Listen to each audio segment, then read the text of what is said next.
The VLOOKUP function can be used to quickly find an item within a set of data and either return that item or a value on the same row. Here we have data made up of IDs, product names, stock held amounts, and cost per item. Let's say we wanted to search for a particular product name. So we can start our formula with an equal sign and then type in VLOOKUP and open bracket to start our VLOOKUP function. The first value that we want is what we're looking for. So let's say we were looking for x5. We're going to put that value there in speech marks. And we're going to press comma to move to our next parameter.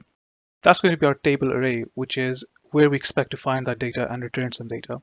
The simplest example here is if we only choose column B, where we know all our product names are. So you can see Excel will just populate this as B through to B.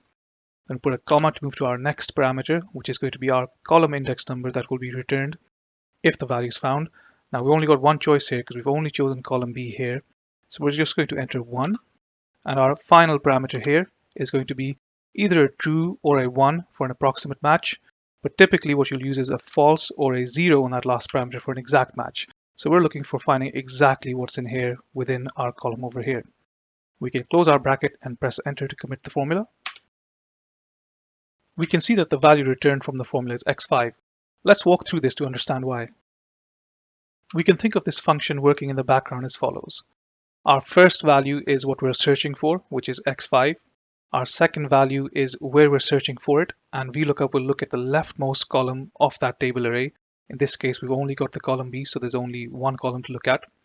And you can think of Excel as working its way down that column, searching for the value we've typed in, and if it finds it, it's then going to return whatever's specified in our third parameter, which is which column to return. And again, we've only got one choice because it's a one column array, which is the first column. So if it finds that value, it's simply going to return that value itself to verify that it's there. So x5 in this case. Let's say we wanted to know how much of that item we've got in stock. How could we change this formula then? Well, we wouldn't want to look at just column B here for our table array. We know stock is in our column C over here, so we need to expand this to cover at least C. Let's go all the way across to D, in fact. So our table array now is running from B to D, and we're still looking for x5, and Excel will search in the leftmost column of this array, which will be column B again. And this time, if we do find that we don't want the first column returned, we want the second column for stock. So I'm going to enter a 2 in here instead. If I press enter, I'm going to see that I return 12, which is my stock held for that item. Now, Excel is looking for our x5 in the leftmost column of our 3-column array here. And once it finds it, it's then shifting to column 2 because our third parameter says we want to return the second column once we find that. And so it's returning 12.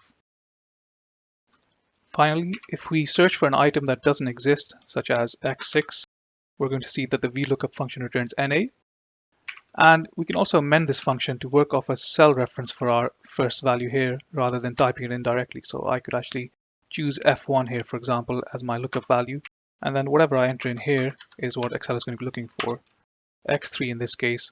And we can see that the stock held is returned for that value. You now know how the VLOOKUP function works, and hopefully it helps streamline your work or understanding if you weren't familiar with it before. Thanks for watching.